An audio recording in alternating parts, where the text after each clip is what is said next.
Ден 1 от OxySlim. Тук сме минали 15 минути. Предположил съм пътя до фитнеса и след около 15 минути влизам и правя първата тренировка с суплемента, да видим как ще бъде цялостна тренировката. Интересното тук е, че няма нищо общо с типичните фетбърнери на пазара, никакъв кофеин, никакви стимуланти и нищо от тези клиширни съставки, които виждаме навсякъде. Първо ще направим бърз преглед на съставките, какво има вътре и защо е добавено. После идва интересната част. Ще ви взема с мен на един двуседмичен тест, документирайки всичко от тренировките до това как се чувствам и какви промени забелязвам. Започваме от днес, 10 март, и ще продължим до 24, точно колкото да свършим първата кутия OxySlim. Накрая ще направим равносметка на всичко – резултати, впечатления, препоръки. Съставки в OxySlim. За да разберем как работи OxySlim, първо трябва да преминем през съставките.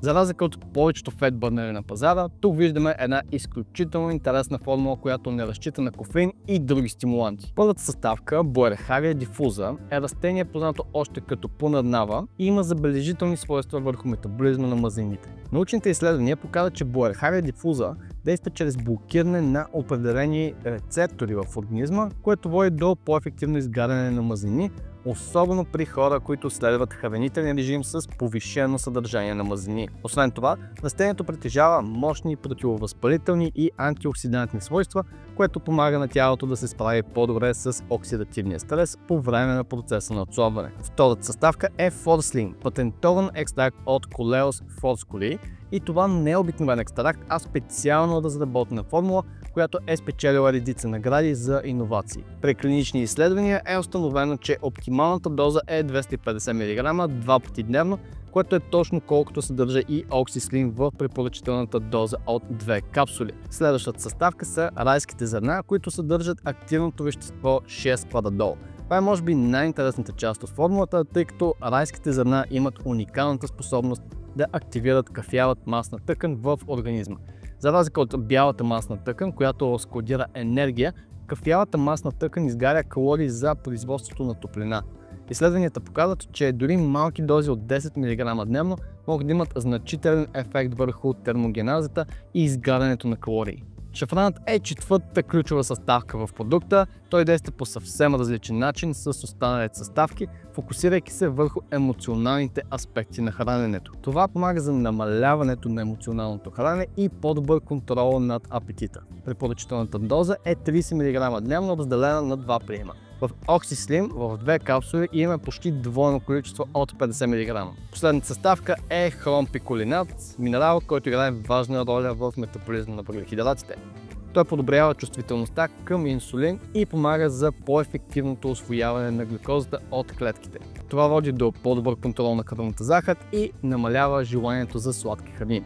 Оптималната дневна доза е между 600 и 1000 микрограма, като отново виждаме, че количеството в OxySlim е в тези норми. Докато Boerharia diffusa и Forsling работят директно върху метаболизма на мазнините, райските зърна увеличават изгарянето на калории чрез активиране на кафявата масна тъкан. Междувременно шафранът помага за контрол на апетита и емоционалното хранене, а хромпиколинатът оптимизира въглехидратния метаболизъм.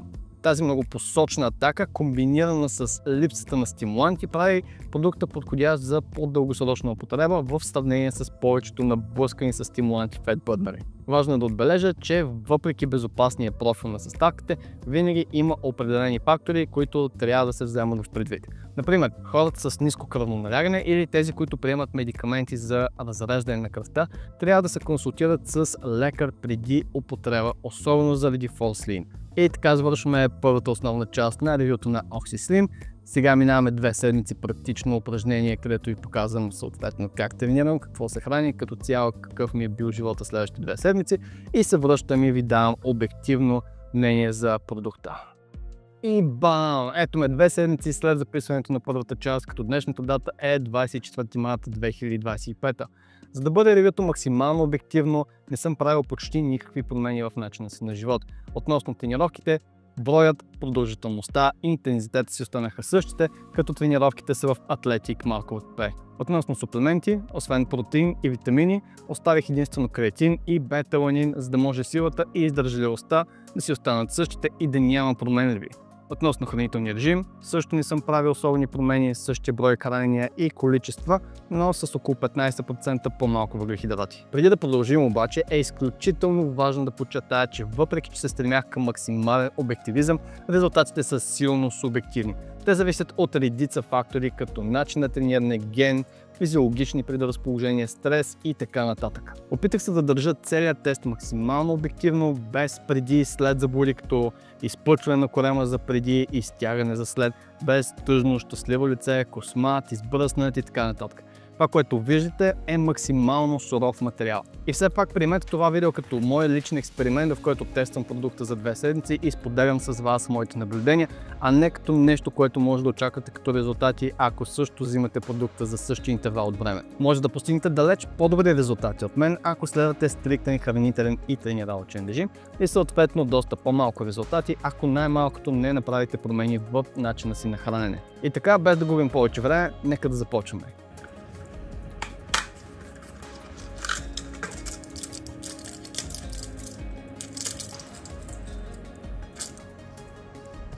Ден 1 от OxySlim. Тук са минали 15 минути, предполовил съм пътя до фитнеса и след около 15 минути влизам и правя първата тренировка с суплемента, да видим как ще бъде цялостна тренировката. Всяка сутрин, когато преминавах през подлеза на Централна гара в Пловдив, снимах часовниците в един от магазините, така че всеки ден може да видите часът, датата и дори градусите.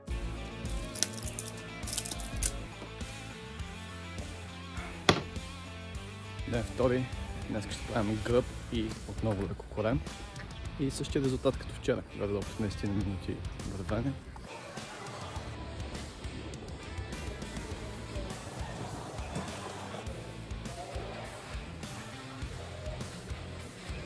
Днес е ден 3, което означава, че няма тренировка, така че взема само една капсула сутрин и на главно и една следобед по някакво време, така че една капсула. И спираме отново с вода, в случая с креатин и бета-аланин.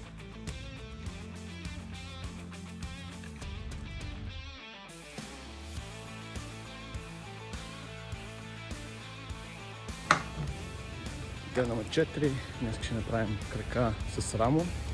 Очертава се доста интензивна тренировка след почивния ден, така че ще натоварим мускулите мас и да видим как ще е тренировката с Окси.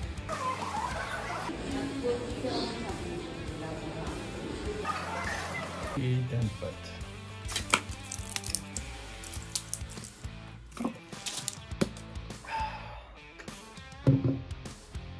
Ден 5. Днешната тренировка ще бъде бицепс, трицепс и корем. Последна тренировка за седмицата, така че даваме на макс и след това 2 дена почивка.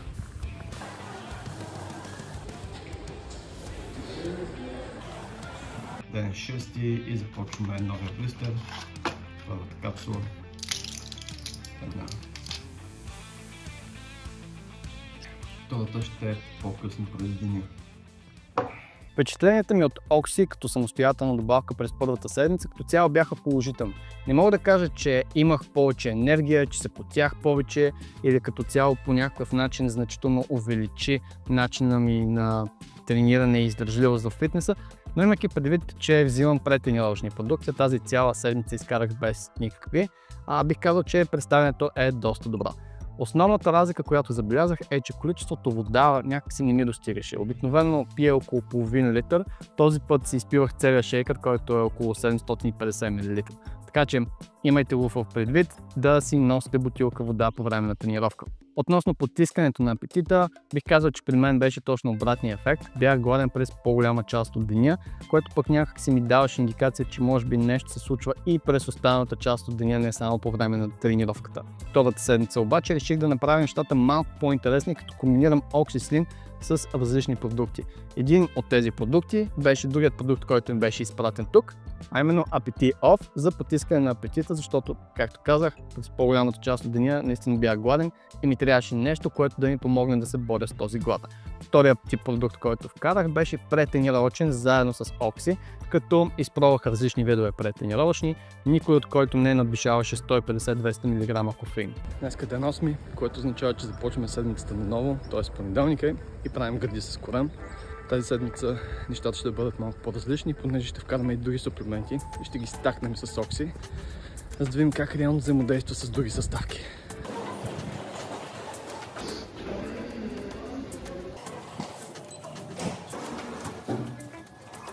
Ден 9, който е вторник, ден за гръб.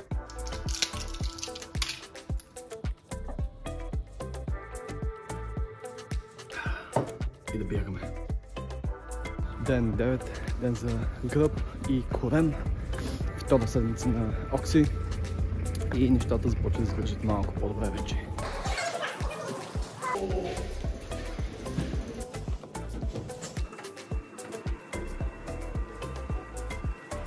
И ден 10.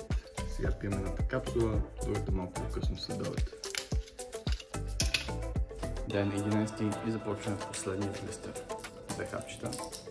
Ден 11. Днес ще разменим малко тренировките, правим бицепс, трицепс и корем и краката оставаме за петък. Ден 12. Още 2 капсули. Ден 12. Последна тренировка за седмицата, правим крака и след това 2 дена почивка, като най-вероятно след това ще завършим просто програмата и ще ви дам резултати за последните 2 седмици, какви са ми впечатленията от Oxy Slim.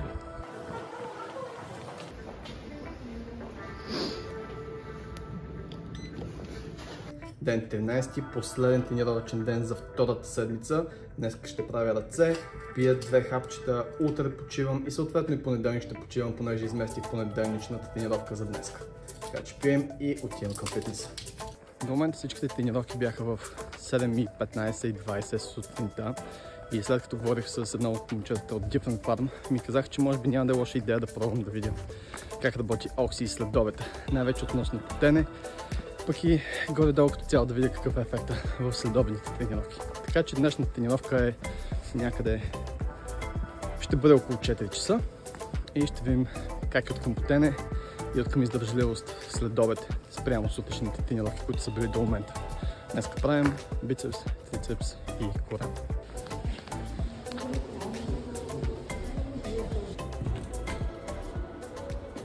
Да, ето ги и общите ми впечатления за Oxy Slim. Мисля, че е идеален за тези от вас, които не искат да приемат стимуланти, фетбърнери с космически количества кофеин, предтренировъчни продукти и така нататък. И понеже не приемат такива продукти, най-вероятно не сте развили и афинитет към тях, така че най-вероятно този продукт ще действа доста по-добре при вас, отколкото действаше при мен. Това е от към производителност в фитнеса. От към отслабване обаче, както се виждат резултатите по снимките и видеята, мисля, че резултатите бяха много добри, имайки предвид, че това беше само за 2 седмици. И единственият недостатък, който в дадения случай намерих аз, беше, че се чувствах гладен през по-голямата част от времето. Но втората седмица, когато добавих и Appetite Off, при който препоръчителната дневна доза е между 2 и 4 капсули, за мен лично 2 капсули бяха абсолютно идеални. Нещата някакси започнаха да се нормализират. От една страна имах продукт, който ми помагаше да бъде повече мазнини, а от друга имам продукт, който ми потиска апетита. Съответно, добавяйки някакъв предтренировъчен продукт рано сутрин, нещата наистина бяха идеални. А относно хората, които обичат да стакват различни продукти, както правя аз, мисля, че Oxy Slim отново би бил доста добра алтернатива, защото няма кофеин и няма как да предозирате количеството кофеин, когато го добавите към предтренировъчен или ако искате дори към някой друг фетбърнер. Цената на Oxy Slim е 42 лева за една опаковка, която ще ви изкара 2 седмици. Аз лично ще продължа и с втората опаковка, която имам тук, което означава, че ще съм 1 месец на Oxy Slim, което като цяло е доста добър интервал за сваляне на някой друг килограм. Ако имате въпроси относно продукта, тренировъчната ми програма или нещо, което съм изпуснал в самото ревю, може да използвате секцията за коментари отдолу. А сега отивам да се избръсна, благодаря ви за отделеното време и до следващия път.